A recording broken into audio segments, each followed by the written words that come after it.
เสียงสาธิตนะครับครับสนิทกับส สา นิ ธิ ท ตตายแล้ว อากาศเย็นหนาว แต่พอดียังว่าตายได้พอดีขึ้นว่าที่ตายอีก หัวลำก็จะได้เมื่อจากกันไปนะครับถ้าได้กันติดความไปหวยไง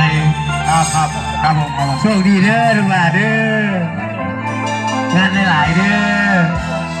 มาเอาพอหลายไปล่ำเลย แต่ เด้อ ตาขันมองฟ้า เสียเลิกเลยนะพี่น้อง เห็นแต่ลมตีฟ้า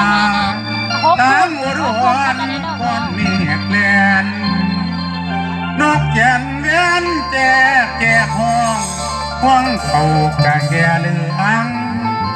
คิดอดีตเสือเรื่องผ่านมัน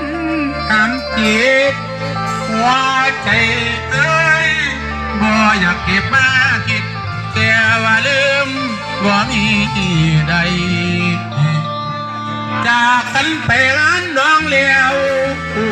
ยังมีแววจะได้ข่าว บัดแล้ว ว่าไปบักสาวป่าน้องเป็นแม่ห่างฟังน้องแค่นั่งเหงา